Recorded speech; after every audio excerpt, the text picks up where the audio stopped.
Bismillahirrahmanirrahim. Assalamualaikum warahmatullahi wabarakatuh. Bagaimana kabarnya hari ini? Semoga semua dalam keadaan sehat ya. Berjumpa lagi dengan Ibu Yuli Standing Room. Hari ini kita akan belajar PKLH bab 3 tentang makanan sehat dan seimbang. Untuk kompetensi dasarnya, yang pertama 3.3 menjelaskan tentang hidup sehat dan bersih di kota Balikpapan. Yang kedua 4.3 menyajikan informasi tentang hutan kota Balikpapan. Untuk tujuan pembelajaran sendiri adalah siswa dapat mengetahui tentang makanan yang sehat dan seimbang. Baik, kita mulai dari bagian yang pertama tentang makanan sehat.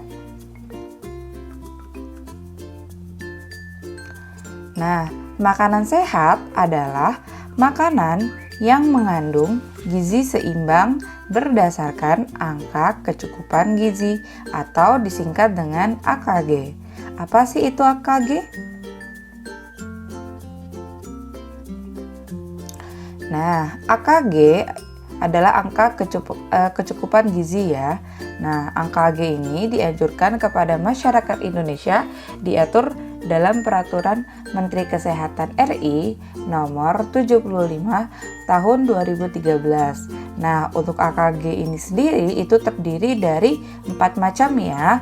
Yang pertama ada makanan pokok.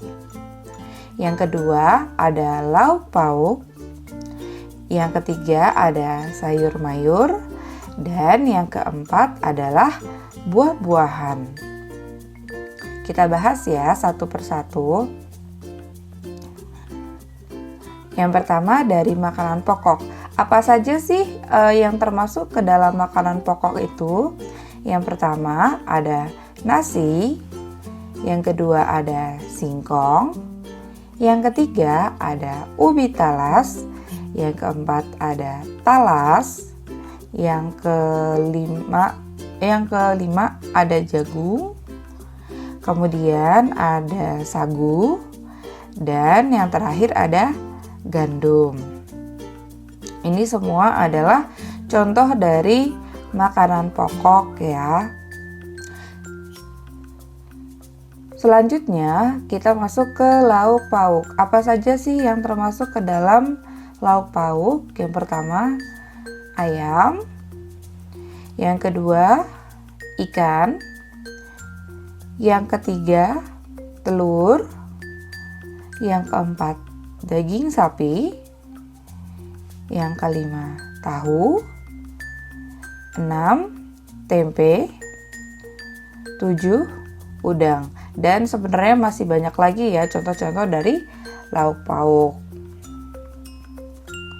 Selanjutnya sayur mayur. Apa saja yang termasuk sayur mayur? Yang pertama ada kangkung, kemudian sawi, kemudian wortel, kemudian kacang panjang, tomat,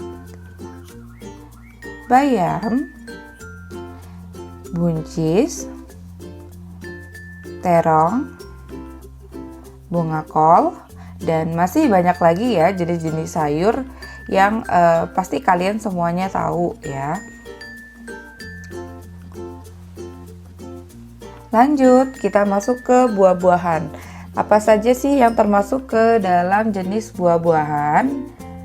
Pertama ada semangka, alpukat, mangga, jeruk,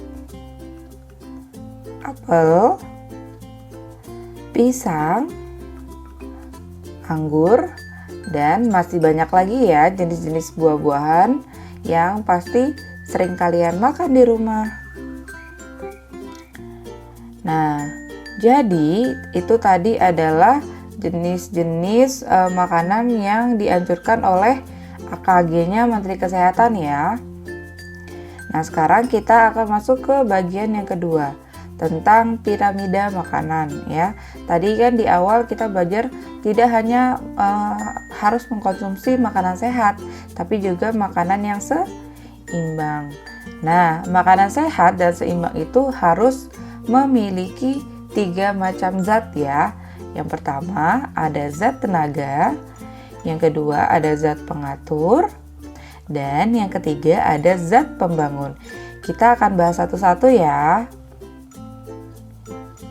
Nah, sebelum membahas tentang satu persatu zatnya, kalian bisa perhatikan di sini ada piramida makanan. Nah, di piramida makanan ini itu terdiri dari 3 macam zat ya. Ada zat tenaga, ada zat pengatur, dan zat pembangun. Dari piramida ini kita bisa perhatikan ya. Jadi ini adalah bentuk atau jumlah porsi ketika kita makan ya. Kalau sesuai dengan anjuran AKG adalah zat tenaga lebih besar ya. Kemudian yang menengah adalah zat pengatur. Kemudian yang jumlahnya tidak terlalu banyak adalah zat pembangun. Yuk kita bahas satu persatu. Kita mulai dari yang pertama adalah zat tenaga. Apa sih itu zat tenaga? Nah, jadi zat tenaga adalah zat yang menghasilkan sumber tenaga bagi tubuh agar kuat dalam melakukan berbagai aktivitas sehari-hari. Zat tenaga ini asalnya dari mana sih? Ya, jadi zat tenaga ini asalnya berasal dari karbohidrat ya. Nah, jadi karbohidrat itu adalah makanan pokok ya. Jadi karbohidrat itu sama dengan makanan pokok seperti ada padi, kemudian ada singkong, sagu, kemudian ada gandum. Nah, bahan-bahan ini bisa diolah juga nih menjadi nasi ya, padi menjadi nasi, kemudian cake ya, kue, roti, dan mie. Ini biasanya semuanya berasal dari gandum ya.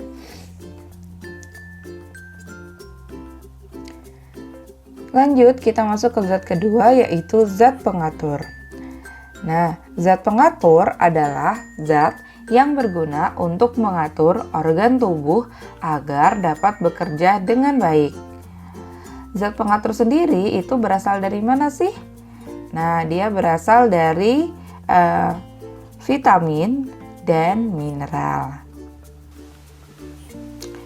Vitamin dan mineral itu biasanya berasal dari makanan yang mana sih, Bu?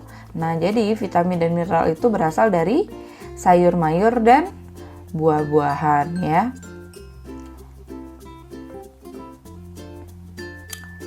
Kita lanjut ke zat yang ketiga, ada zat pembangun. Apa sih zat pembangun itu? Ya, zat pembangun adalah zat yang digunakan untuk pembentukan, pertumbuhan, serta pemeliharaan sel-sel dalam semua organ tubuh. Ya, jadi tubuh kita ini kan ada darah ya. Darah ini mengalir ke seluruh tubuh. Nah, di dalam darah kita ini ada yang namanya sel. Nah, sel inilah yang membantu untuk membentuk bagian organ-organ tubuh kita tuh supaya bisa bekerja dengan baik ya, tidak sakit. Untuk zat pembangun sendiri itu asalnya dari mana? Zat pembangun itu berasal dari protein. Nah, protein itu bisa kita dapatkan dari mana sih, Bu? Protein itu bisa kita dapatkan dari lauk pauk ya, seperti daging, kemudian tahu, tempe, dan juga ayam ya.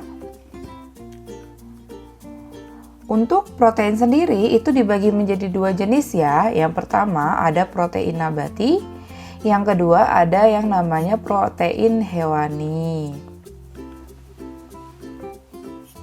Kita akan bahas satu persatu. Yang pertama ada protein nabati. Apa sih protein nabati itu? Protein nabati adalah protein yang berasal dari tumbuh-tumbuhan. Contohnya apa saja sih, Bu? Nah, ini ada beberapa contoh dari protein nabati ya. Yang pertama ada kacang kedelai. Yang kedua ada kacang hijau. Yang ketiga ada kacang merah. Dan yang terakhir ada kacang tanah. Nah, ini semua adalah contoh-contoh dari protein nabati ya, karena berasal dari tumbuh-tumbuhan. tumbuhan. Lanjut, yang kedua ada protein hewani. Protein hewani adalah protein yang berasal dari hewan ya. Contoh-contohnya apa saja?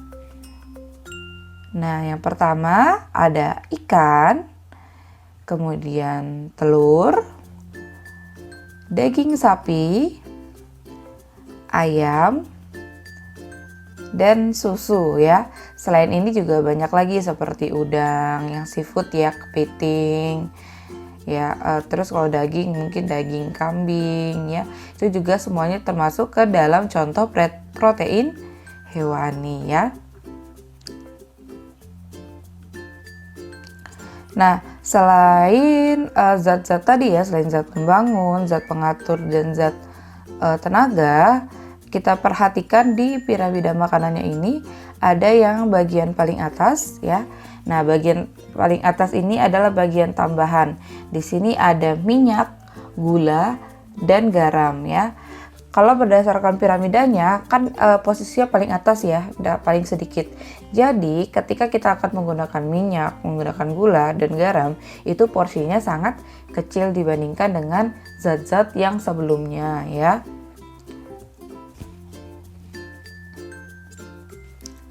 Kemudian setelah bagian atas kita masuk ke yang bagian bawah ini ya, yaitu air ya. Nah, kalau berdasarkan piramida ini berarti kebutuhan air itu adalah kebutuhan yang paling besar ya. Lebih banyak daripada makanan pokok, lebih banyak dari sayuran, buah, dan protein-protein ya. Dan yang pasti berarti air ini harus dipenuhi ya, wajib karena porsinya banyak.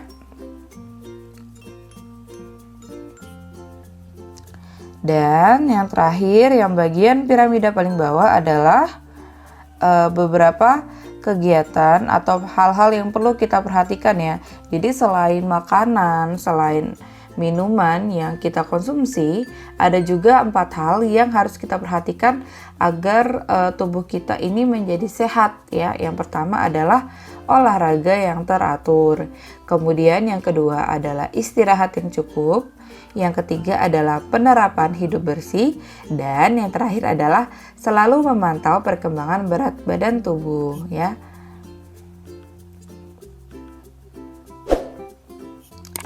Oke, sampai di sini dulu penjelasan Ibu tentang makanan sehat dan seimbang. Semoga murid-murid Ibu di rumah semuanya paham ya dengan penjelasan hari ini. Baik, Ibu akan akhiri video pembelajaran kita hari ini. Kurang lebihnya mohon maaf dan semoga apa yang Ibu sampaikan hari ini bisa bermanfaat untuk kalian semua.